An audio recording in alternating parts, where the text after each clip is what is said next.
Les vraies voix Sud Radio, 18h-20h, Cécile de Ménibus. Et ça n'est jamais un vendredi comme les autres. Et pourtant, il y a quelque chose de différent le vendredi. Et c'est pas Philippe Bilger qui me dira le contraire. Bonsoir Philippe Bilger. Vous avez raison, ma chère Cécile. Le vendredi, c'est le bonheur qui arrive et en même temps une sorte de regret parce qu'il va falloir attendre lundi. Pas regret, mélancolie peut-être. Peut-être. Ah, c'est le plus charmant. Beau mot de la langue française pour moi, mélancolie. C'est très joli. C'est un très beau mot. Oui. Farid Tebsamani est avec nous. Bonjour Farid. Bonsoir Cécile, bonsoir Philippe. La couleur de Sud Radio, c'est pas rose, c'est rouge. Eh oui, c'est vrai, c'est vrai. Je dis ça pour sa cravate, pour ceux qui le regardent. Elle est magnifique, elle est magnifique.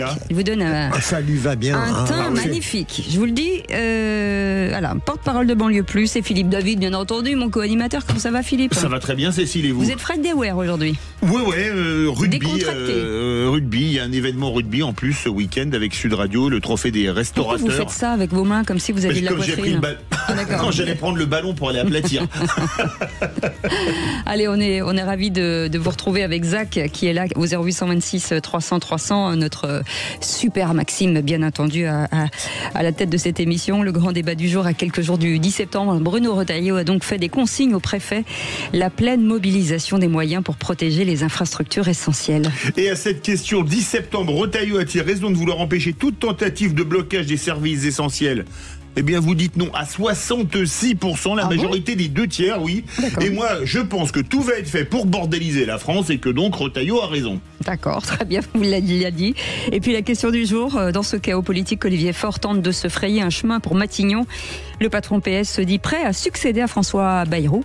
Et à cette question, Olivier, ça fait rire Philippe Bilger, Olivier Faure, candidat à Matignon, c'est pour vous. Vous êtes à 90% impensable, à 3% logique, à 7% pourquoi pas. Alors pour moi c'est impensable parce que le PS 1,75% la dernière présidentielle, s'il hérite de Matignon, là je pense que les gens vont voir rouge. Vous dites ça parce que vous êtes en colère, mais sinon... 1,75, excusez-moi, c'est une candidature de témoignage. Allez, le grand débat du jour. Sur le 10, très clairement, on voit bien que le mouvement s'est gauchisé. M. Mélenchon tente de le récupérer, que c'est la mouvance d'extrême gauche, d'ultra-gauche, aidée par les CGT, qui va être à l'œuvre. Mais j'ai envoyé un télégramme au préfet pour leur demander de faire preuve de la plus grande fermeté. Il n'est pas question que des sites stratégiques, des infrastructures essentielles à la vie du pays puissent être bloqués. Les vraies voix Sud Radio.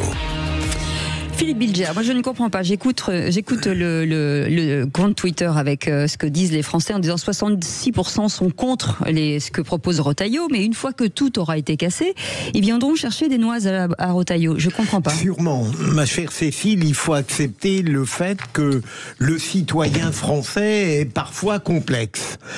Mais c'est des hypothèses que je formule. D'abord, il n'est pas impossible d'estimer que malgré l'accaparation du mouvement par LFI et l'extrême gauche, il puisse y avoir des gens qui sont tout de même d'accord pour manifester à leur indignation à l'égard d'un pouvoir qui ne leur plaît pas. Moi, je pense pas qu'il y ait une accaparation en réalité.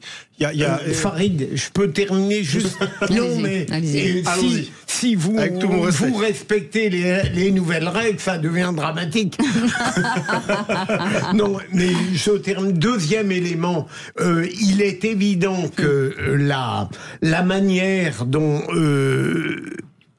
on peut craindre que le désordre que vous avez évoqué, eh bien, on peut le laisser advenir, justement, comme vous l'avez très bien dit, pour nous dégoûter encore davantage du pouvoir en place. Mais, ceci étant dit, je suis totalement d'accord avec l'attitude responsable de Bruno Retailleau. On ne peut pas laisser les choses se faire. Mais lequel Bruno Retailleau, du coup?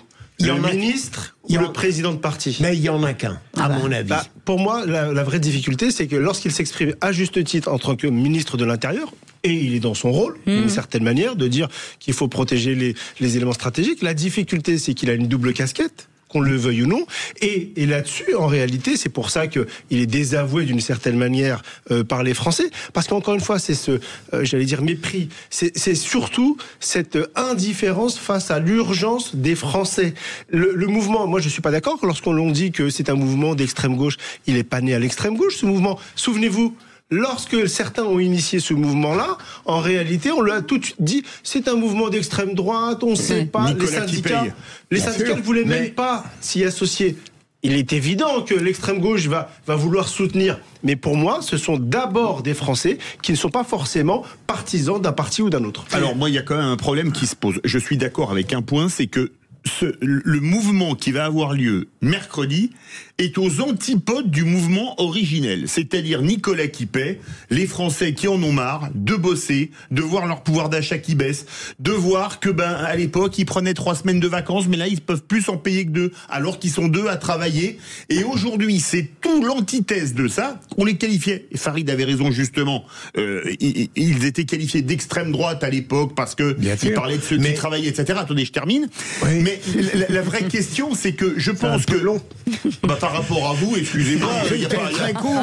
Pardon, vous êtes trop long. Non, mais par rapport à vous, c'est pas grave. Mais si c'est chiant, c'est grave.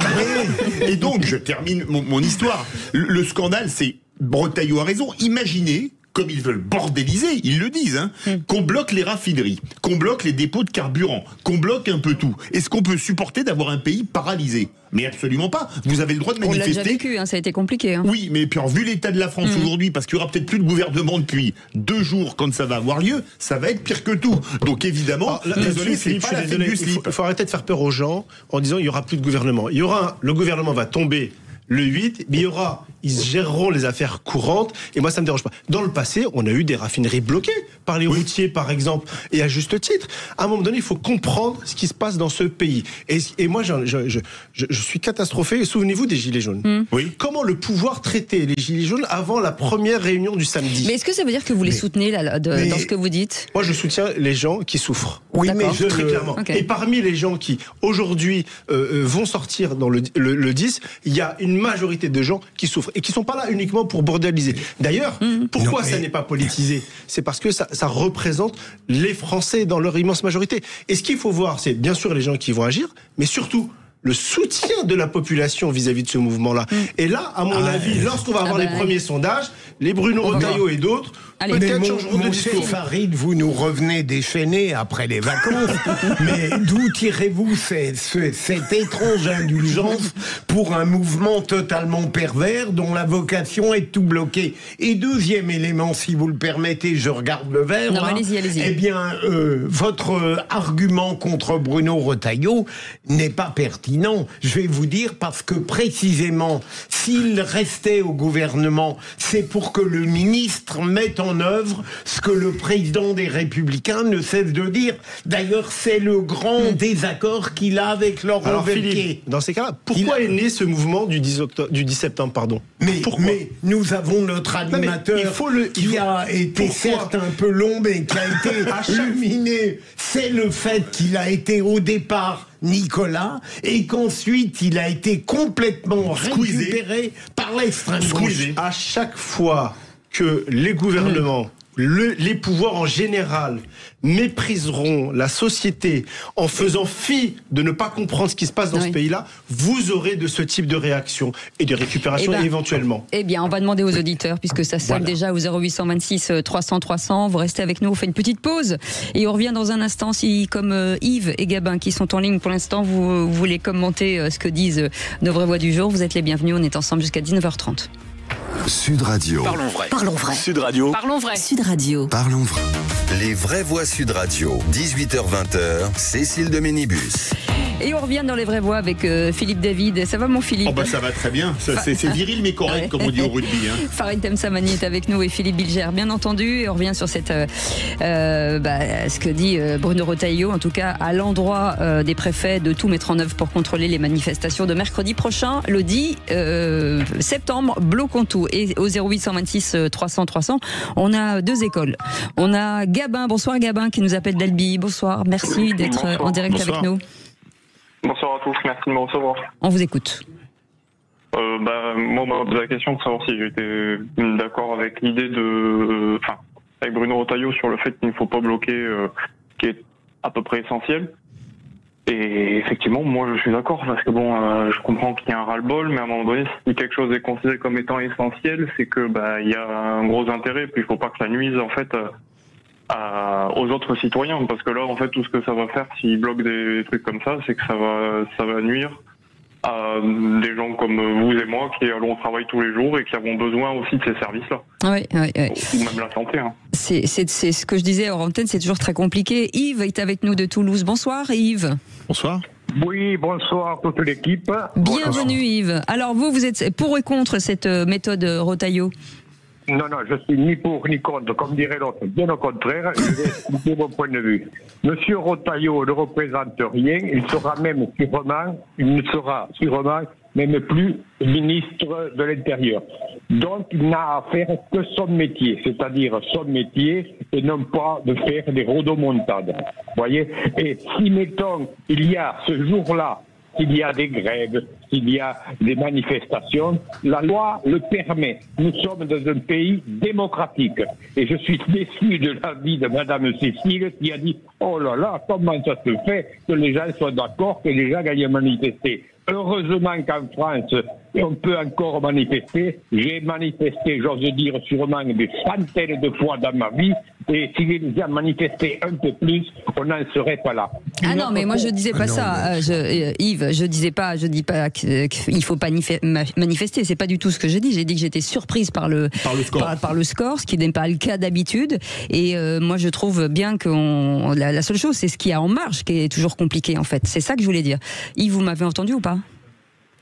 Yves, vous êtes là? Oui, je suis encore là, j'ai un petit chose à dire encore. Ouais. Voilà, non mais c'est ce que je dis. Ouais. Ce qui me fait peur, moi, c'est ce qui se passe en marge. C'est tout ça qui me dérange. Non, ce qui s'est passé en marge, mais ce qui va se passer, à moins que vous ayez une consultation privée avec Madame Irma, vous n'en savez rien. Non, c'est Alexandre Denovan sur Sud Radio, c'est pas Madame Irma, Yves. On a un certain nombre d'expériences. Yves, on va garder votre numéro. Je vous propose qu'on se rappelle le 11 et on fera le bilan tous les deux et puis on verra où on en est. Ça vous va? Ce n'est pas un bilan l'un contre l'autre. Moi, c'est mon idée. Je ne sais pas que mon idée était la bonne ou pas. Ah, mais moi non plus.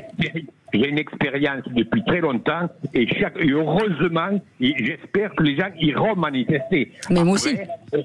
Après, la manifestation, je les connais. Moi, j'étais à la CGT et toutes les manifestations de la CGT que j'ai fait. Et d'ailleurs, étant donné que j'étais un ancien rugbyman, je faisais partie du service d'ordre. J'ai tellement confiance que toutes les manifestations de la CGT, elles n'ont jamais débordé. Ah, mais avec la CGT, c'était impeccable. Ben, je le souhaite. Franchement, réaction nos vraies voix. Jean-François est avec nous. Tenez, Jean-François, on va prendre Jean-François. Bonsoir, Jean-François. Bonsoir. Oui, bonsoir, l'équipe. Alors, même si habituellement, je suis plutôt proche des idées de M. Retailleau, là, je suis contre. Parce que si on ne fait rien, une fois de plus, ça va être un coup d'épée dans l'eau et il ne se passera rien. Et on continuera comme ça, parce que, je vais vous dire, tout le monde en a plus que marre. Les artisans, les commerçants, les agriculteurs, tout le monde en a marre. Voilà. On en a marre de cette politique de professionnels de la politique où c'est des gens qui ont des salaires exorbitants avec beaucoup d'avantages et ils n'en ont rien à foutre qu'on crève de faim les uns derrière les autres. Vous serez dans la rue, Jean-François, vous? Si je peux, j'y serai.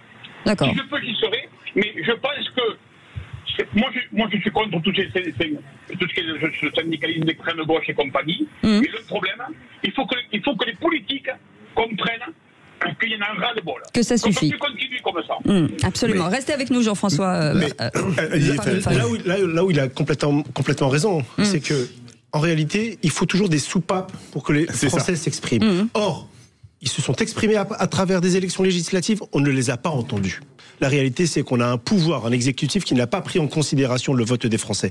La deuxième chose, c'est que à un moment donné, il faut qu'ils s'expriment. Et à un moment donné, on est obligé, lorsque les syndicats ne jouent pas forcément le jeu, le principe de la grève, c'est forcément de nuire ou d'embêter à un moment donné. C'est déplaisant. Gabin va rebondir. Gabin, vous laisse la parole. Gabin, on vous écoute. Oui, je suis vraiment désolé. C'est juste que j'ai entendu les deux autres auditeurs, entre autres. Et moi, ça me fait juste bien rire parce que tout le monde était indigné. Mais en attendant, il y a 2 ans, tout le monde a voté pour Emmanuel Macron. Donc c'est bien d'aller dans la rue. Il faut aller manifester. Il faut montrer qu'on est content. Mais à un moment donné, c'est pas ça qui change les choses. Faites quelque chose. Alors tout le monde n'a pas voté pour Macron. Il a été élu. Il a été élu. Oui. Ce que je trouve étrange, c'est que certains nous disent qu'on a le droit de manifester, ce que personne n'a contesté ici, mais on a le droit de manifester, mais vouloir tout bloquer, c'est une étrange conception démocratique. Et d'autre part, que peut faire d'autre un ministre de l'Intérieur? Merci beaucoup. Malheureusement, c'est la fin. Merci il a Yves. été long. Merci Gabin, merci Jean-François. Non, Farid a été trop long. 26 300. Allez, tout de suite, on n'y croit pas avec Majid. Bonsoir Majid. Bonsoir Cécile, bonsoir tout le monde. Et des chiffres dans le transport scolaire qui font froid dans le dos. Et oui Cécile, imaginez la scène. Vos enfants vont à l'école, ils montent dans un car scolaire. Jusqu'ici, tout est normal, sauf que derrière le volant, le conducteur a bu ou pris de la drogue. Comment vous réagissez ? C'est un peu effrayant quand même. Hein. C'est clair que c'est effrayant. Mais malheureusement, c'est possible, car en 2025, 182 chauffeurs de bus scolaires ont été testés positifs à l'alcool ou aux stupéfiants, selon le ministre des Transports. Ces chiffres tombent 7 mois après le drame de Johanna. Je le rappelle, cette lycéenne de 15 ans qui a été tuée dans un accident de bus à Châteaudun. Le chauffeur était sous cannabis. Pour nous éclairer sur ce sujet et surtout sur ce chiffre qui est complètement irréel, nous recevons ce soir Khalid Ouguezif, secrétaire général adjoint de la Fédération nationale des transports et de la logistique. Bonsoir Monsieur Guezif. Bonsoir. Merci pour l'invitation. Monsieur le secrétaire général, comment on explique en fait qu'il y ait encore aujourd'hui des conducteurs en prise avec l'alcool ou avec la drogue? Alors, les chiffres ne sont pas si alarmants que ça, parce que moi je vais juste répéter, il y a eu plus de 30 000, c'est énormément de contrôles, et ça représente moins de 1%. Oui, il suffit d'un chauffeur pour avoir un accident.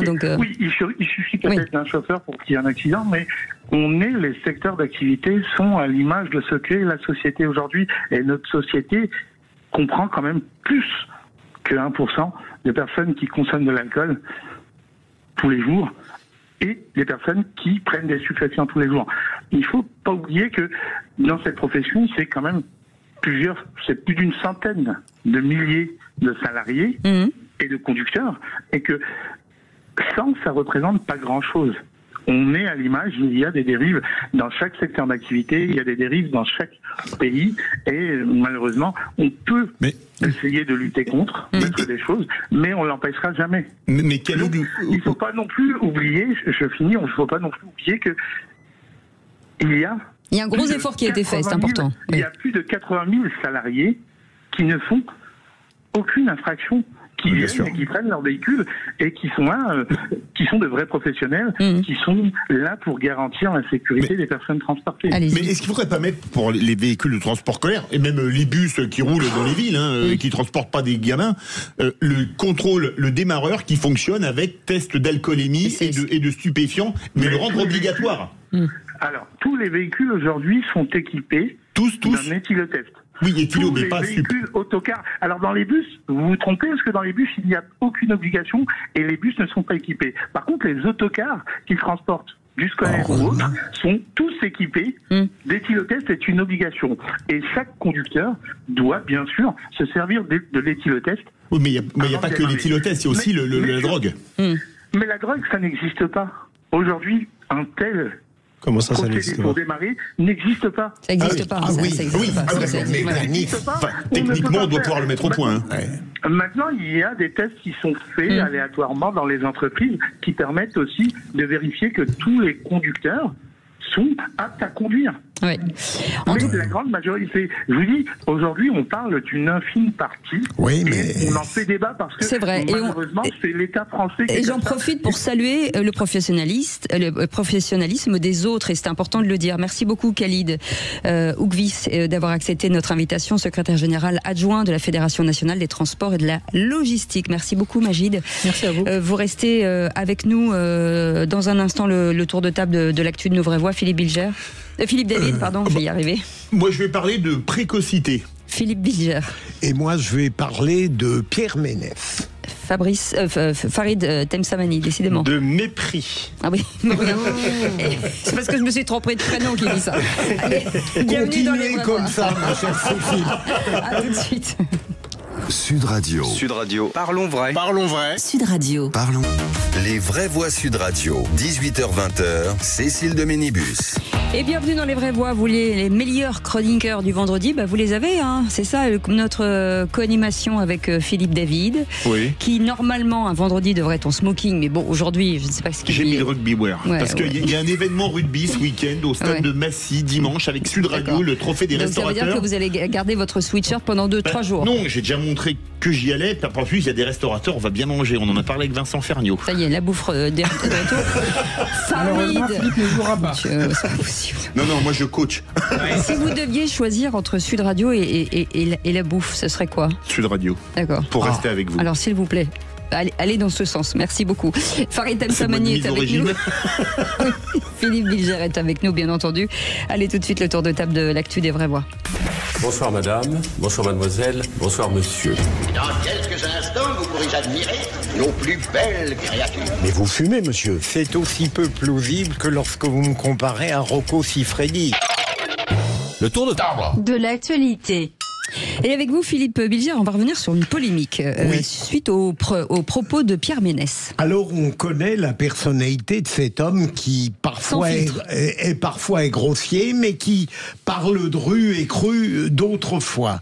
Et là, il a indiqué, à partir de l'expérience de son fils qui a 11 ans, et il l'avait déjà dit, que il y a dans certains clubs, je vais vite, pour laisser de la place à mon ami Farid, que dans certains clubs, il y a un petit racisme anti-blanc, que son fils était traité de manière grossière, on ne lui parlait pas, on ne lui adressait pas la balle. Et il a développé ça en disant que, de toute manière, dans les équipes de l'Île-de-France, il y a des Noirs et des Maghrébins, en gros. Et il a continué sur l'équipe de France en disant la même chose. Et je constate, sous le contrôle de notre technicien en chef, mon cher Philippe, que dans l'équipe de France qui va jouer ce soir, si je ne me trompe pas, il n'y a qu'un blanc. Ça dépend, on va voir la compo de l'équipe. Oui, il y a Digne, il y a Rabiot, je prends ceux qui sont habituellement internet. Ceux qui sont annoncés, mais la compo sera une heure avant. Alors, le problème, est-ce que le constat que fait Pierre Ménès sur une réalité qu'on peut constater, est-ce que il tombe dans le racisme, ou est-ce que, comme beaucoup de gens l'ont admis, qui l'ont applaudi lors de sa prestation médiatique, est-ce qu'il met les pieds dans le plat et est-ce qu'il dit une évidence? Selon lui, il n'y a que des Noirs et des Arabes dans les équipes de foot, et notamment dans l'équipe de France. Courage ou racisme? C'est une question que je pose. La manière dont il évoque les choses, en fait, c'est assez ambigu. Pourquoi? Parce que si on avait parlé d'une équipe aux Antilles, il serait presque logique d'avoir des gens essentiellement de couleur. Là, en l'occurrence, il parle d'une équipe de banlieue. Torsi. Pour moi, le racisme qu'il indique, qui est véritablement grave, c'est le fait que son fils ne soit pas accepté ou intégré dans le jeu parce que couleur de peau minoritaire dans l'équipe. Ça, c'est du racisme. Que de dire que, en fait, l'équipe de France est composée essentiellement de gens de couleur, c'est factuel. C'est pas, pour moi, il y a rien de choquant. Maintenant, la manière dont il évoque les choses, alors c'est peut-être probablement monté un peu en épingle, il faut faire attention. Moi, j'ai du mal parce que moi, je considère les gens comme des individus, qu'ils soient français ou pas français. La réalité, c'est ça. Après, il y a une réalité factuelle. Y a-t-il, par exemple, à La Réunion, des gens essentiellement de couleur? C'est une réalité également. Y a-t-il dans l'équipe de France de football ou d'autres? Là où il faudrait qu'on se pose des questions, à mon avis, c'est pourquoi dans certains territoires, parce qu'il faisait référence à, si je ne m'abuse, à Torcy en Seine-et-Marne. Pourquoi, en Seine-et-Marne, à Torcy, l'équipe de football locale est composée essentiellement de gens de couleur? À ma connaissance, à Torcy, l'immense majorité des gens ne sont pas de couleur. Mais faire un tel constat sur l'équipe de France, est-ce que c'est raciste, à votre avis? La question qui se pose, moi je voudrais revenir sur quelque chose. Faire ce constat même, non mais, simplement. Il y avait une affaire qui avait fait scandale avec Laurent Blanc qui avait dit il y a une dizaine d'années, j'avais écrit des papiers dessus sur Atlantico, aujourd'hui on prend plus que des noirs parce qu'il faut être grand, costaud, puissant dans les centres de formation français. C'est ce qui a coûté une place à Antoine Griezmann qui a dû partir se faire former à la Real Sociedad de Saint-Sébastien parce que il n'était pas le gabarit grand, costaud, puissant. Question de morphologie. Mais la différence, et ça je le pense fondamentalement, c'est que les Français, on forme des athlètes, les Espagnols, ils forment des footballeurs. Parce que quand on me dit, si on prend les gens de couleur parce qu'ils sont bien meilleurs, désolé, l'Argentine a gagné la Coupe du Monde, il n'y a personne de couleur dans l'équipe d'Argentine, donc ça prouve que c'est faux. Malheureusement, il ne nous reste plus que 4 minutes, le record de précocité au baccalauréat. Ah oui, le record c'était 11 ans et 11 mois, et une petite fille, je vais dire, a eu le bac à 9 ans. 9 ans, elle vient d'avoir le bac. Alors, dans la dernière session, c'est extraordinaire. Par contre, c'est un peu spécial. Parce qu'elle a eu le bac en candidate libre, parce qu'elle est scolarisée à Dubaï. Elle a un quotient intellectuel moyen, pas particulièrement brillant, et elle a suivi une méthode, c'est un institut de formation, je vais le citer quand même, on peut, qui s'appelle ISO7, et qui fait une formation avec laquelle il pense que pour les gamins, il pourra avoir le bac à 15 ans si on avait cette formation. Alors il y a déjà des psychanalystes et des professeurs de sciences de l'éducation qui montent au créneau en disant que c'est une arnaque pédagogique, mais quand on voit qu'une gamine qui n'a pas un coefficient intellectuel très supérieur à la moyenne arrive à avoir son bac à 9 ans, moi j'en arrive à me poser la question, si une gamine peut l'avoir à 9 ans en ayant un QI normal, pourquoi est-ce qu'on doit attendre 18 ans, ou presque 18 ans, pour avoir le bac? Je me pose la question. Alors ce serait bien pour vous, mon cher Philippe, si vous aviez eu cette méthode, mais sérieusement, je serais tout de même curieux, la nouvelle est formidable, mais je serais curieux de voir les épreuves tout de même, et de voir les copies. Et comment ça s'est organisé? Ça a été par correspondance ou c'est ça? Passer le baccalauréat, ce ne sont pas que des épreuves, par exemple techniques ou en tout cas spécialisées, c'est la construction normalement d'un citoyen, d'un individu, et ça je suis désolé, lorsque vous avez 9 ans, alors moi j'ai oublié de le dire, elle a eu au rattrapage, mais c'est très bien quand même. Oh là là, c'est nul. Non, mais c'est vrai. Farid Msamani, le mépris, vous vouliez revenir sur le mépris des politiques amenant justement, c'est la digression de notre premier débat. Complètement. Dans les communes de Sedan, Tarbes, Figeac ou Grigny, les plus précaires, les plus instruits, les moins connectés subissent chaque jour un mépris glacé. On ignore leurs souffrances, on ignore leurs revendications, on ignore leurs déclassements. On les juge incapables de raisonner simplement parce qu'ils n'ont pas les moyens financiers, ni les codes, ni le bon costume social. Comme si la pauvreté était une faute, comme si la misère était une maladie contagieuse, comme si aimer la France ne suffisait pas quand on vit au bas de l'échelle. Pendant ce temps-là, en haut, les privilèges se protègent, les grandes fortunes et la haute administration dictent les règles, et le pouvoir répète en boucle danger, tutelle du FMI, période obsidionale, mur de la dette, chaos, irresponsable. Ce sont les Français qui dépensent l'argent. Un langage de glace pour masquer le mépris. Mais l'histoire, elle, ne pardonne pas. Souvenez-vous 1789. Ce n'était pas seulement le pain qui manquait, c'était le respect. Le fossé entre ceux d'en bas écrasés et ceux d'en haut sourds et arrogants, la Révolution française a éclaté sur ce dédain. Et les têtes couronnées sont tombées pour moins que ça. Aujourd'hui, notre République prétend tirer la légitimité du peuple. Mais quand elle humilie ses enfants les plus fragiles, elle oublie une leçon simple. On ne gouverne pas durablement contre les siens. On ne méprise pas impunément ceux qui portent malgré tout la société sur leurs épaules. Chaque regard de travers, chaque discours de stigmatisation, chaque humiliation infligée aux plus précaires, aux plus rurales et aux quartiers populaires, c'est une braise jetée sur le bûcher de demain. Philippe Bilger, on a très peu. C'est un beau texte, mon cher Farid, mais quelle démagogie, quelle démagogie, et quel manichéisme de la part d'un homme si fin. Je peux vous dire que je dis un seul mot, mon coup de gueule va rejoindre ce que dit Farid, vous allez voir. Je dis rien. Alors ça confirme mon point de vue. Et je sais déjà qu'un ancien avocat général va me traiter de populiste, mais c'est pas grave. Je devine dans quel sens vous allez aller. Allez, vous revenez avec nous dans un instant avec l'info en plus, et on va parler de Jean-Michel Aulas, qui après avoir dirigé l'Olympique Lyonnais pendant 36 ans, vise la tête de la mairie de Lyon. On en parle dans un instant, tout de suite. Sud Radio, votre attention est notre plus belle récompense. Ça donne beaucoup de bien aux gens, rien que de vous écouter à la radio régulièrement. C'est très agréable, c'est rare. Bon, écoutez, vous voulez me rendre ému, je le suis un peu. Sud Radio, parlons vrai. Les vraies voix Sud Radio, 18h-20h, Cécile de Ménibus. Et Philippe David, bien entendu, Farid Temsamani, Philippe Bilger, et vous au 0826 300 300, tout de suite l'info en plus, c'est avec Bastiste et Le Métais. Les vraies voix Sud Radio. J'allais dire Baptiston, tiens, comme quoi. Après avoir dirigé l'Olympique Lyonnais depuis 36 ans, pendant 36 ans, Jean-Michel Aulas, donc, peut-il désormais conquérir l'hôtel de ville ? Je vais me lancer dans l'aventure dans quelques jours. Voici ce qu'annonçait l'ancien président de l'OL hier au micro de nos confrères de BFM TV. C'est avec Laurent Wauquiez et Pierre Olivier que Jean-Michel Aulas a pris la décision de se présenter au municipal 2026, 3 ans après avoir laissé son siège de président de club de foot. C'est un autre fauteuil qu'il convoite. Et se présenter, c'est bien, mais a-t-il des chances ? Et oui, parce que selon les derniers sondages, il récolterait plus de 36% des suffrages, soit 9 points de plus que son opposant Grégory Doucet. Pas mal. Qui lui pointe seulement à 27%. Donc oui, on peut dire qu'il a ses chances. Enfin, après avoir fait gagner 7 titres de champion de France de foot d'affilée à sa ville, Jean-Michel Aulas dispose encore d'une belle cote de popularité. 55% des Lyonnais disent avoir une bonne opinion de l'homme d'affaires.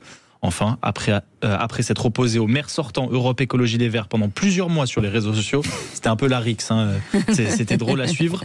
Jean-Michel Aulas compte bien faire revenir la capitale des Gaules à droite. Et voilà, Philippe David. Moi je pense qu'il a des chances parce qu'il est très connu à Lyon, très populaire et bon, sans me mouiller, je pense que le bilan de Grégory Doucet est pas le meilleur qu'il puisse y avoir, puisse avoir. Il a du résultat quand même, Philippe Bilger. Et puis s'il est aussi bon comme maire que comme président de club, il devrait être arrêté toutes les simagrées du maire de Lyon écologiste. Enfin, franchement, il sera pour le foot, au moins, il sera pour le sapin de Noël, il sera pour le Tour de France. Et un non politique, un homme d'affaires, un homme qui a monté une entreprise, voilà, est-ce que ça a un goût, en tout cas, différent qu'un politique qui devient maire ? Moi, j'y suis favorable parce que très souvent on dit que les chefs d'entreprise, en fait, lorsqu'ils réussissent dans les affaires, en fait, ils ont une meilleure gestion. Même si pour moi, c'est deux choses complètement différentes. Là où c'est intéressant, c'est le bilan catastrophique pour moi du maire écologiste actuel, qui fait qu'il ne peut que favoriser. Je ne sais pas si Michel Noir est toujours de ce monde, celui qui a vraiment, d'une certaine manière, bien avant l'ancien ministre d'Emmanuel Macron. Il y a eu Raymond Barre aussi comme maire de Lyon. Mais je crois que Lyon a été essentiellement façonné ces dernières années, ces dernières décennies, essentiellement par Michel Noir. Celui qui a perdu les élections est là. Exactement. Mais en tout cas, je pense qu'il peut gagner. Et ben voilà, merci beaucoup Baptiste et Le Métais. Tout de suite, et si j'étais ministre ? Les vraies voix Sud Radio. Et si c'est vous qui étiez ministre au 0826 300 300, et c'est Pascal qui est avec nous. Bonsoir Pascal. Bonsoir. Pascal. Oui, bonsoir Cécile, bonsoir Philippe, bonsoir tout le monde. Pascal, si vous étiez ministre, peut-être, puisque vous êtes aujourd'hui, vous venez de fermer votre commerce, si vous étiez ministre délégué chargé du commerce et de l'artisanat et des petites et moyennes entreprises, quelle serait votre première action ? Eh bien, si j'étais ministre, je commencerais par recalculer la taxe, la CFE, la cotisation foncière des entreprises, et changer les dispositions de la taxe foncière. Alors en effet, la CFE, c'est une taxe que tous les commerçants payent en fin d'année, qui est calculée selon son chiffre d'affaires ou la valeur locative du local dans lequel il exerce. Mmh. Et elle est surtout calculée sur un chiffre d'affaires de 2 ans avant. Donc le décalage de trésorerie est énorme, et si la société allait bien 2 ans avant et qu'elle va mal maintenant, ça fait un énorme trou dans la trésorerie. Ouais. Et pourquoi vous avez fermé votre commerce ? Moi j'ai décidé de prendre ma retraite, voilà, tout simplement, mais effectivement les charges devenaient de plus en plus pesantes et le commerce de plus en plus aléatoire dans les petites villes et pour les commerces indépendants. Vous étiez où ? À Houdan, c'est ça ? À Houdan, c'est ça, oui. Et pourtant, Houdan, c'est une ville. Il y a quand même pas mal de maisons de maisons de campagne. Enfin, c'est assez cossu. Il y avait Edith Piaf qui avait ses maisons de campagne, je crois. Oui. Oui, effectivement, il y a pas mal de gens. On n'est pas loin de Paris. Il y a pas mal de maisons de campagne, mais quoi qu'il en soit, même si le centre-ville est assez actif, il en demeure pas moins que ce n'est plus du tout comme il y a ne serait-ce qu'un an ou 2 ans. Ouais. Vous pensez vraiment que cette mesure que, ministre, vous mettriez en œuvre serait une très bonne nouvelle pour tous les commerçants et les artisans? Vous pensez que ça changerait beaucoup de choses? Alors, il n'y a pas que celle-là. Le problème de cette taxe, c'est qu'elle tombe en même temps que la taxe foncière, qui normalement doit être payée par le bailleur, mais qui de manière traditionnelle est payée par le loueur du local. Et la taxe foncière additionnée à la cotisation foncière des entreprises, ça fait cher, et ça tombe en même temps, en fin d'année, en plein dans la période où les petits commerçants ont besoin de leur trésorerie pour acheter des produits à vendre pour la fin de l'année aux périodes de Noël. Mais donc, Pascal, c'est légal ça de vous faire payer la taxe foncière alors que vous n'êtes pas propriétaire? Oui, dans le bail commercial, on peut. Ah bon? C'est légal, ça doit l'être, puisque beaucoup le font, mais c'est pas tout à fait logique. Voilà, mais puisque beaucoup le font, c'est que ça doit l'être. Mais bon, vous, quand vous avez une maison, vous payez la taxe foncière parce que vous en êtes le propriétaire. Donc il est logique que ce soit le propriétaire qui paye la taxe foncière et pas le locataire.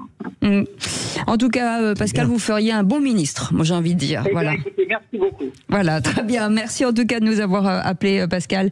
Et comme Pascal, si vous voulez devenir pendant 5 minutes ministre, le 0800 26 300 300. Merci monsieur le ministre. Allez, vous restez avec nous. On revient dans un instant avec le coup de gueule de Philippe David. Il y en a certains qui vont faire voir encore plus rouge aux Français. Mais tout de suite, on retrouve les incontournables de la copropriété avec Thomas Binet et Philippe Loiselet. Bien dans mon immeuble, avec Loiselet et Desgremont présente. Sud Radio, les incontournables de la copropriété, Thomas Binet. Et bonjour, et c'est de nouveau Philippe Loiselet au micro d'Oser Investir, les incontournables de la copropriété. Philippe, on est reparti pour une 3e saison ensemble et on va parler de tous les sujets liés à la copropriété. Bonjour Philippe Loiselet. Bonjour Thomas Binet, c'est un plaisir de vous retrouver aussi pour une nouvelle saison. Pour parler d'un sujet passionnant, la copropriété, qui concerne tout de même 11 millions de logements et plus de 800 000 immeubles en France. Oui, alors déjà les chiffres sont importants, vous venez de les évoquer, 11 millions effectivement de logements et 800 000 immeubles en France. Alors justement, Philippe, on va commencer par les fondamentaux. C'est quoi une copropriété ? Pour faire simple, une copropriété, c'est un immeuble, c'est-à-dire un bâtiment divisé en plusieurs parties qu'on appelle des lots, appartenant à des propriétaires différents. Chaque propriétaire, on parle de copropriétaire, possède une partie de l'immeuble. On dit qu'elle est privative, un appartement, une cave, un garage, et une quote-part des parties communes comme le hall, les escaliers ou encore l'ascenseur ou le système de chauffage s'il est collectif. Et qu'est-ce qui régit du coup la copropriété ? Le fonctionnement de la copropriété est encadré par la loi, en l'occurrence celle du 10 juillet 1965, dont nous venons de fêter les 60 ans, et par un règlement de copropriété qui définit les droits et obligations de chacun dans le fonctionnement de chaque copropriété. Depuis 1965, la taille de la loi a été multipliée par 6, malheureusement en général pour complexifier les textes existants. Alors on entend souvent, Philippe, parler du syndic de copropriété. Il sert à quoi le syndic de copropriété ? Le syndic est chargé d'administrer l'immeuble. C'est un professionnel dans la plupart des cas, même si une copropriété peut décider de ne pas choisir un professionnel et de gérer l'immeuble entre copropriétaires. Dans tous les cas, son rôle est tout à la fois technique, administratif et comptable. Il veille au respect du règlement de copropriété, il organise les assemblées générales, il supervise l'entretien des parties communes, il gère les contrats avec les prestataires et il s'assure également du bon recouvrement des charges. Il agit en quelque sorte comme le chef d'orchestre du bon fonctionnement de l'immeuble. Alors, il a de multiples missions, justement, lesquelles ?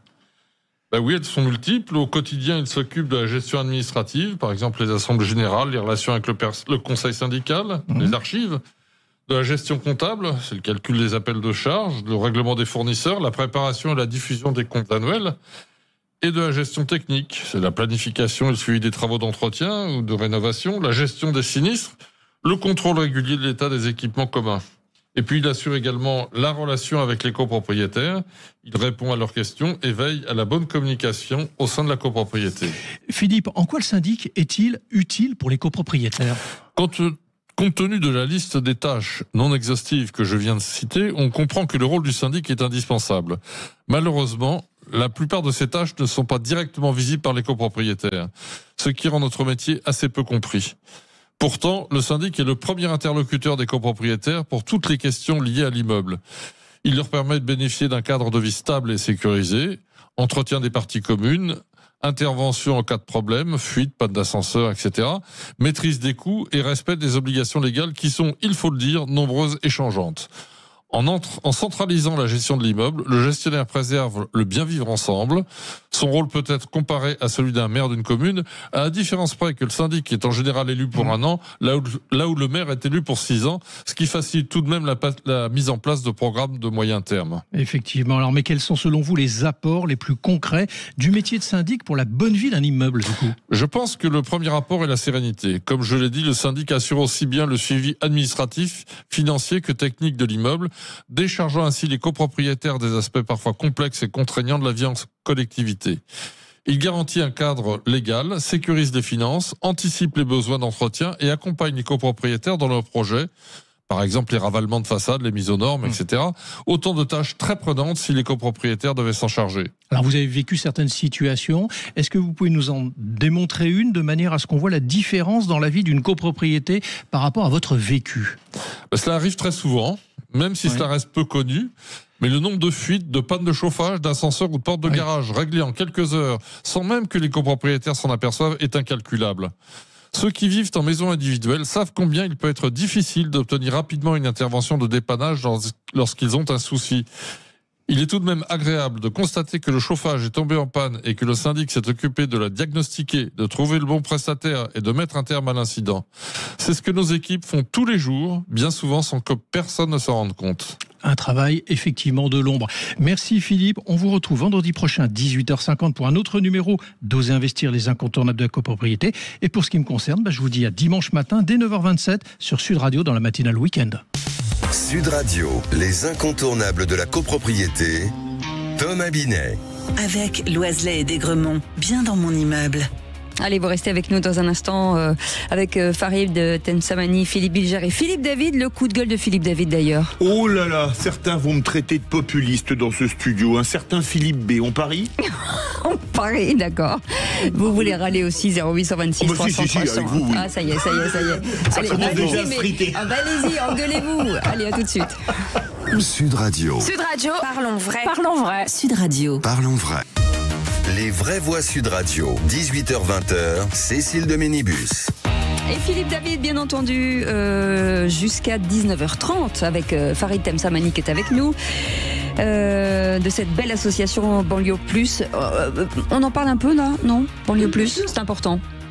L'idée de Banlieue Plus qui avait été créée à l'époque par Nadir Kaya, que je salue, c'était tout simplement d'essayer d'influer positivement sur la thématique des quartiers populaires. Parce que lorsqu'on parle de quartiers populaires, on a toujours absolument, à juste titre parfois, on parle forcément des choses qui ne vont pas. Or, ce sont d'abord des habitants qui, le plus souvent, souffrent, au même titre que le monde rural, au même titre que d'autres, mais ce sont d'abord des gens qui sont en souffrance. Et la difficulté, c'est que Banlieue Plus, en fait, l'idée de Banlieue Plus, c'était justement de valoriser tout ça. C'est bien. Avec Philippe Bilger, bien entendu, qui est avec nous jusqu'à 19h30. Tout de suite, le coup de gueule de Philippe David. Les vraies voix Sud Radio. Comme d'habitude, je vais remettre le clocher au milieu du village, village qui se situe, ça arrive rarement, qui se situe dans le 8e arrondissement de Paris. Pourquoi le 8e arrondissement de Paris? Parce que c'est là que se trouve la rue Cambon, où siège la Cour des comptes. Pourtant, ce coup de gueule ne va pas parler des rapports de la Cour des comptes sur les comptes publics ou la dette, qui reste lettre morte dans l'immense majorité des cas, mais sur une mesure qui a été prise pendant les vacances, c'est-à-dire quand tout le monde était en train de faire de la bronzette, peut-être en espérant que cela éviterait que l'affaire sorte.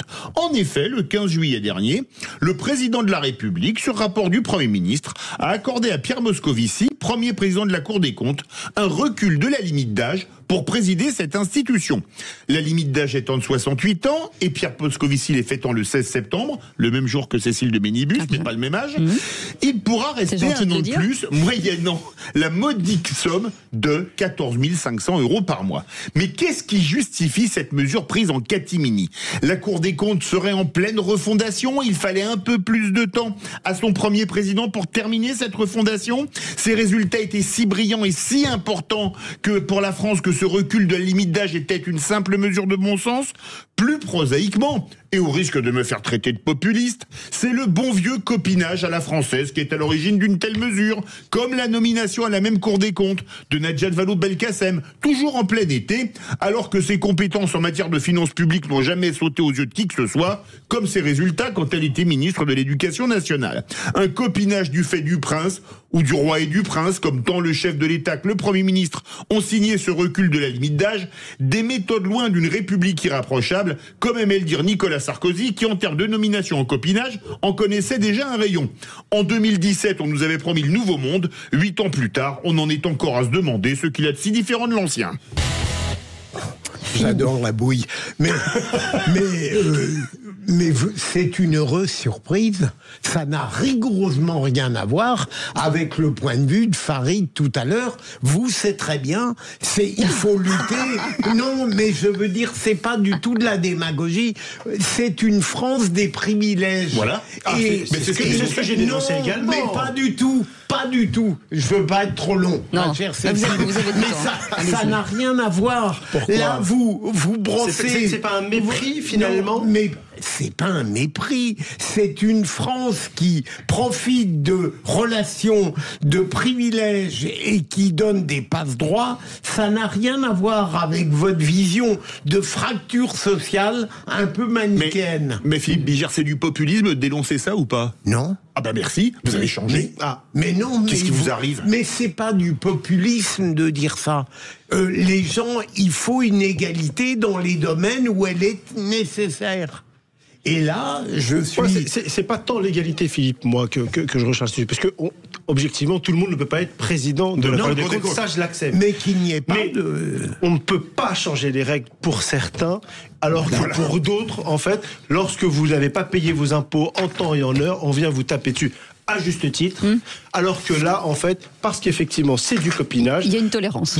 Voilà. Bravo, Farid. Très bien. Merci. Peu à peu. J'ai changé un peu dans votre À estime. mon avis, à 19h30, vous serez redevenu ce que vous appréciez. C'est vrai, mais comment le justifier finalement? Comment ça passe effectivement sous les radars? Mais Cécile, ils ont tellement honte qu'ils l'ont fait le 15 juillet. Les députés étaient en vacances, les sénateurs étaient en vacances, contrairement à ce qu'a fait... Ils n'ont pas honte. C'est là où je ne vous rejoins pas. Pour eux, c'est une évidence. Pour eux, c'est une évidence, ce qui s'est passé avec Jack Lang. À l'Institut du monde arabe, alors, qu'il a fêté cette semaine, c'est 86 ans. Et qui a été prolongé. Oui. Alors que l'âge de la retraite, théoriquement, c'est pas 86 ans, dernière nouvelle. On n'est pas tous logés à la même enseigne. Ah bah ça, c'est clair. Mon bon monsieur. Allez, merci beaucoup, Philippe David. Bigère progresse, hein. Il commence à être d'accord avec moi. Je pense que, intellectuellement, je suis en train de l'élever. Surtout, ne mettez pas le populisme quand c'est pas le cas. Vous arrivez miraculeusement à un état de lucidité. Sous l'influence bénéfique de notre chère Cécile. Ça veut dire que nous vivons un moment de grâce absolue, Philippe David. Alléluia. Et grâce avec vous, c'est avec 2 S, bien entendu. Oui, comme la sous-préfecture des Alpes-Maritimes. Il y a aussi l'influence de Farid. Probablement. Allez, vous restez avec nous. Dans un instant, on reviendra sur Olivier Faure, peut-être candidat à Matignon. Est-ce que c'est pour vous indispensable, logique ou pourquoi pas, Philippe? Et à cette question, Olivier Faure, candidat à Matignon, c'est pour vous impensable à 92%, logique à 3%, et pourquoi pas, sur un malentendu, à 5%. Et pour vous voulez réagir? Pour moi, c'est complètement hallucinant. Le PS, aujourd'hui, ils peuvent faire leur congrès dans une cabine téléphonique. Pratiquement, si les cabines téléphoniques existaient encore, ils seraient même pas serrés. Donc, les mettre à Matignon, ça n'a pas de sens. Ils viennent d'appeler, ils vous embrassent. Voilà. 0826 300 300, vous êtes les bienvenus, on est ensemble jusqu'à 19h30. Sud Radio. Sud Radio. Parlons vrai. Parlons vrai. Sud Radio. Parlons les vraies voix Sud Radio. 18h-20h, Cécile de Ménibus. Avec Philippe David, bien entendu, Farid Temsamani et Sa Majesté, Son Altesse Sérénissime, Philippe Bilger, ici que ça présent. fait du bien d'entendre ça. Si vous l'appelez Son Altesse Sérénissime, il va vouloir régner longtemps. Mais vous êtes son vassal, visiblement. Je vous en prie. Bientôt, je vais être le fidèle escuyer comme Godefroy de Montmirail et Jacouille la fripouille. Merci. Régner longtemps, moi, grâce me va bien. N'exagérons pas. Allez, tout de suite, la question du soir. Mais moi, je suis à la disposition, évidemment, du chef de l'État à tout moment pour discuter des conditions dans lesquelles nous pourrions effectivement occuper les places gouvernementales. Ce que j'ai dit à tous mes camarades, je leur ai dit, si l'un d'entre vous a son téléphone qui sonne et que c'est le président de la République, d'abord il décroche et ensuite si le président lui propose d'être Premier ministre, il répond oui. Les vraies voix Sud Radio. Donc on peut dire que Olivier Faure est candidat à Matignon, mon cher Philippe. Oui. Alors, mais en même temps, pourquoi pas ? Oui, pourquoi pas. Et il n'y a pas et au moins il faut lui reconnaître une sorte de sincérité dans le fait que il va saisir l'étrange opportunité. Si c'est lui, entendons-nous. Il y a d'autres noms qui circulent. L'étrange opportunité que lui offre de manière aberrante un président de la République. J'avoue que je ne saisis pas. Voilà un président de la République qui soutient François Bayrou et qui admet la dureté et la validité de son constat. Et qui, immédiatement, propose au groupe central de s'associer avec les socialistes, alors que par ailleurs, il sait qu'il y aura à cause d'eux un désastre budgétaire. Alors pourquoi est-ce qu'Olivier Faure ne dirait pas oui ? Alors il a sans doute une chance. Mais on parle d'autres noms, mais il a une chance, pourquoi pas ? Moi, ce que je trouve hallucinant, c'est qu'il puisse dire, on l'a entendu dans l'excellent jingle de Maxime, si le président de la République vous appelle pour être Premier ministre, vous dites tout de suite oui. Je trouve... Et s'il vous appelle, vous dites non, vous ? À moi Il ne m'appellera pas. Non, mais dans la configuration actuelle, déjà, il faut avoir une majorité, ce que le PS n'a pas. Sauf si vraiment le LR acceptait de s'associer avec le PS, je vois mal le parti de Retailleau s'associer avec les socialistes. Oui ou non ? Vauquier, rappelez-vous. Oui, mais et plus les macronistes, je pense à Horizon en particulier, n'iront certainement pas avec le PS. Mais ça ne suffit pas. Donc je pense que balancer ça, quand on est chef de parti, c'est totalement hallucinant. Vous savez, nous, on est prêt à prendre toutes les places. Vous savez, ça m'a rappelé, permettez un trait d'humour, une citation de Clémenceau. C'était lors des obsèques de Marcellin Berthelot, qui avait été multiministre sous la Troisième République. Et Clémenceau, devant la tombe, avait dit « Le voilà enfin dans la seule place qu'il n'ait jamais sollicitée ». Là, j'ai l'impression qu'ils sont prêts à prendre tout pour n'importe quoi. Mais oui, et puis surtout, pour faire quoi ? La vraie question, c'est quelle politique ? Si c'est pour faire la même politique, celle d'Emmanuel Macron, la réalité, c'est que c'est complètement hypocrite. Faire tomber Bayrou le 8 pour le lendemain être au gouvernement, ça n'a pas de sens. Et dire, par contre, Olivier Faure aurait dû dire, voilà, nous sommes arrivés... C'est discutable, l'ensemble des partis du NFP de l'époque, effectivement, en tête aux législatives dernières, le président se ravise et aujourd'hui nous propose.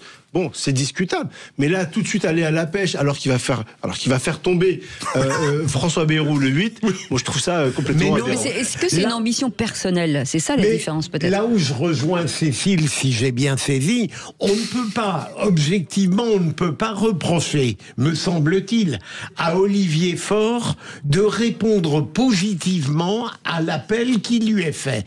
Et d'une certaine manière, il est persuadé avec ses soutiens que lui trouvera les moyens d'obtenir une sorte de majorité relative et qu'il pourra faire voter un budget. Ça, je ne le lui reprocherai pas. Mais on verra. Moi, ce que je crains, c'est que on aggrave une situation. Complètement. Mais lui, je lui reproche pas. Il y a quand même une part là-dessus, une part d'égo démesuré. Alors il faut probablement en avoir à ce niveau-là, mais objectivement, on sait pertinemment que l'Assemblée telle qu'elle est aujourd'hui est ingouvernable. Voilà. Point. Voilà. La seule solution, c'est potentiellement redonner la parole aux Français ou une démission du chef de l'État. Et et potentiellement une démission du chef de l'État. Et je vais vous dire un truc. Là, je vais parler d'un point de vue purement économique. On parlait tout à l'heure en retard notamment d'économie ou avec l'auditeur des entreprises. Qu'est-ce que les entreprises ou les chefs d'entreprise ou l'économie en général détestent? Ça s'appelle l'incertitude. Or, aujourd'hui, lorsqu'on fait le constat, nous avons dissous, ça n'a pas fonctionné, je pense que dorénavant, il faut redonner la parole aux Français. Et vous aurez, quelle que soit l'étiquette politique qui en sortira, et je vais même vous dire, les économistes ou les chefs d'entreprise, même si c'est l'extrême gauche qui gouverne demain de manière majoritaire, au moins ils ont un cap. On n'est pas d'accord, mais au moins on sait où est-ce qu'on va. Mais là aujourd'hui, on n'a rien. Mais surtout, nommer Olivier Faure ou n'importe quel socialiste à Matignon. Ça veut dire qu'au Nouveau Front Populaire, là, il implose, parce que de toute façon, évidemment, que les députés LFI, qui sont de peu, mais qui sont quand même plus nombreux que les socialistes, ne voteront en aucun cas la confiance. Les écologistes, qui sont autant à gauche aujourd'hui que les insoumis, ne voteront pas la confiance. Les communistes ne voteront pas les écologistes, non. Je suis plus nuancé sur les écolos. Alors là, non. Ou alors, le groupe va imploser dans ces cas-là. C'est possible. Le groupe imploserait. Les communistes, qui sont pas hyper nombreux, ne voteront pas la confiance aux socialistes alliés aux macronistes. Mais ils censureront pas. Oui. Alors la nuance. Ça, j'en suis pas si certain que ça. Alors ça, j'en suis pas si certain que ça. Les communistes ne censureront pas le Parti socialiste. Pourquoi? Parce qu'il y a les municipales qui arrivent. Oui, et parce qu'ils veulent garder quelques gamelles au niveau des municipales. Exactement. La vraie question, c'est la droite, les LR notamment.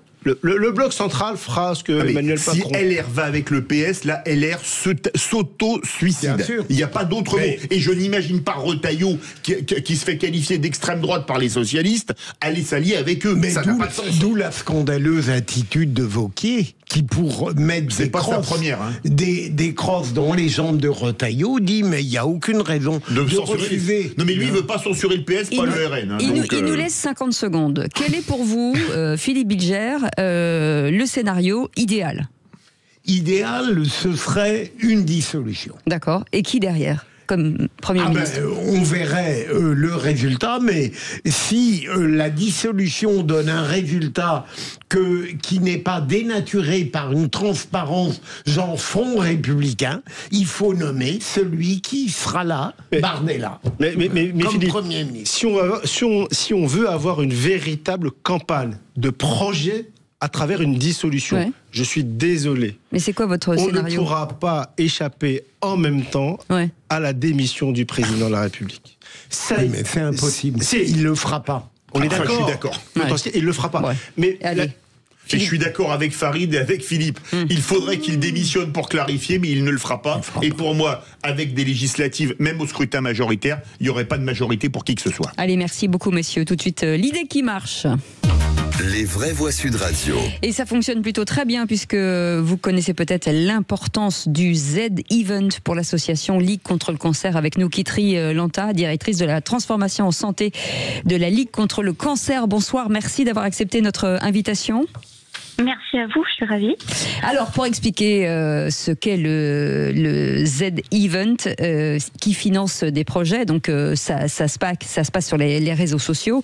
Et ce sont deux jeunes qui ont, Adrien Nougaret et Alexandre Dachary, en 2016, décidé d'utiliser les réseaux sociaux pour aller chercher de l'argent. Et donc, ils sont en direct. Vous pouvez donner en direct. Et tant que vous... Dès que vous avez dépassé un plafond, ils font des défis pour vous. Et donc, vous incitez les gens que vous regardez à faire des défis, donc que vous remportez de l'argent. Est-ce que c'est bien ça ?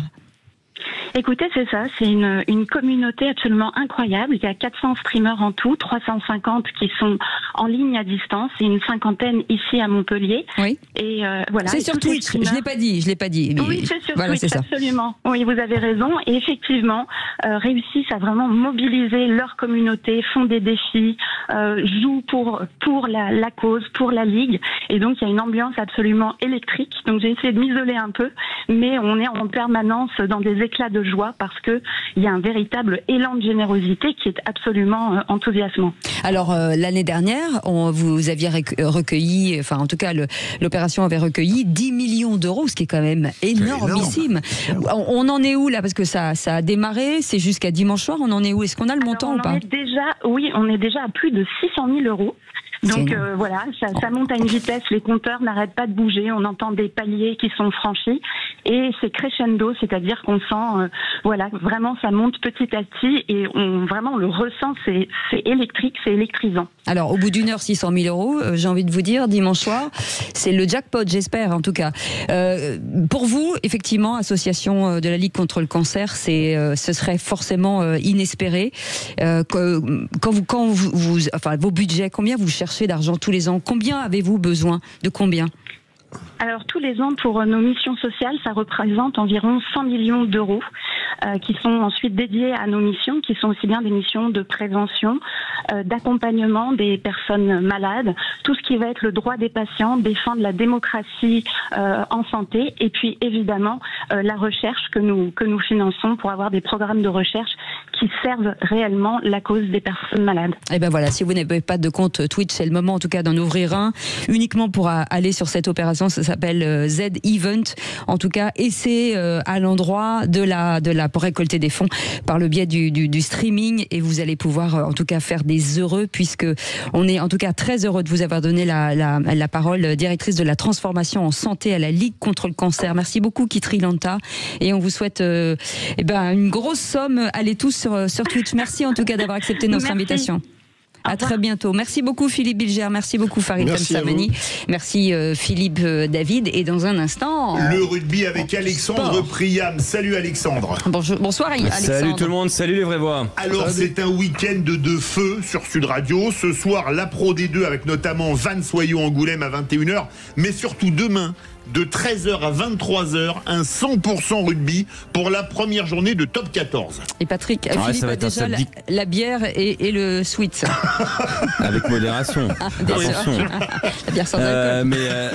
Mais sans alcool, tout à fait. En parlant de bière, mais oui, effectivement, samedi, ça va être exceptionnel. Ça va être un jour absolument énorme sur Sud Radio, de 13h à 23h, 10h de rugby non-stop en direct. Dimanche aussi, on aura du rugby avec le premier grand choc de ce dimanche soir. Ce sera donc Clermont-Toulouse, et puis un nouveau rendez-vous dès lundi aussi pour les amoureux de rugby sur Sud Radio, puisque le rugby c'est 4 jours par semaine un minimum sur Sud Radio. Eh bien vous avez un tout nouveau rendez-vous, c'est le podcast, la 3e mi-temps Sud Radio, avec de quoi revenir sur tout le week-end rugby de Top 14 de Pro 2 avec des analyses, des réactions, et ce sera au tour de Cyprien Bétaux à partir de lundi. Donc voilà, on offre encore plus de rugby sur Sud Radio pour cette saison 2025-2026. Merci beaucoup Alex Priam, et très bon jeu à tous, et passez un excellent week-end. On se retrouve lundi à partir de 18h avec Philippe David et nos vraies voix du jour. Très bon week-end à tous, et merci à Imax, merci Zach, merci Baptiste, et merci aussi Magid et Justine qui était là, ou elle était là Justine, et on l'embrasse. Oui. Et bon week-end à tous, salut. Sud Radio. Sud Radio. Parlons vrai. Parlons vrai. Sud Radio. Parlons vrai.